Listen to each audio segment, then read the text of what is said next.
امریکہ نے ایران کے ساتھ بڑھتی ہوئی کشیدگی کو کم کرنے کے لیے غیر مشروط مذاکرات پر آمادگی کا اظہار کر دیا۔ امریکہ کی جانب سے 3 جنوری کو عراقی دارالحکومت بغداد میں القدس فورس کے کمانڈر میجر جنرل قاسم سلیمانی کی ڈرون حملے میں ہلاکت اور ایران کے امریکی ہوائی اڈوں پر جوابی حملے کے بعد دونوں ممالک کے درمیان کشیدگی میں اضافہ ہو گیا۔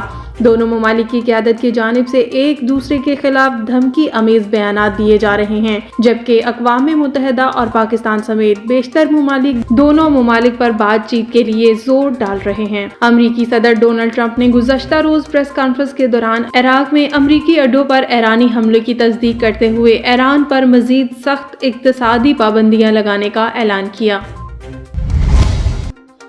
اسلامی نظریاتی کونسل نے نیب کے آرڈیننس کی کچھ دفعات کو غیر شرعی اور غیر اسلامی قرار دے دیا۔ اسلام آباد میں میڈیا سے بات کرتے ہوئے چیئرمین اسلامی نظریاتی کونسل قبلہ ایاز نے کہا ہے، نیب کے قانون میں سکم ہے، نیب قوانین کو اسلامی قوانین سے ہم آہنگ قرار نہیں دیا جا سکتا۔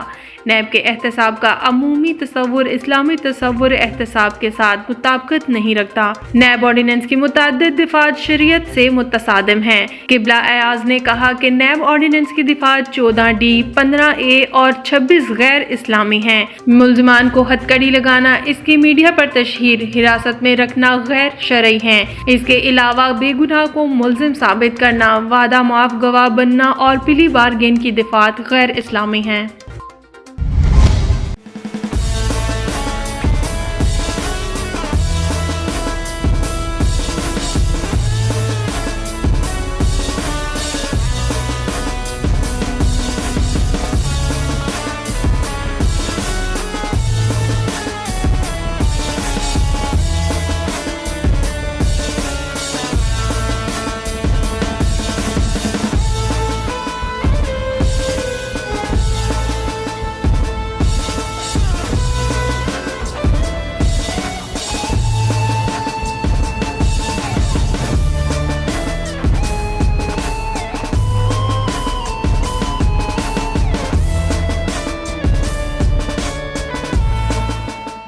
امریکی میگزین نے پاکستان کو سیاحتی ممالک کے بہترین 10 ممالک میں شامل کر لیا۔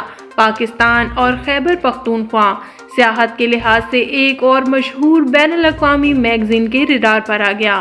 برطانیہ کے بعد امریکہ کے مشہور میگزین نے بھی پاکستان کو 2020 کے لیے ٹاپ 10 لسٹ میں شامل کر دیا۔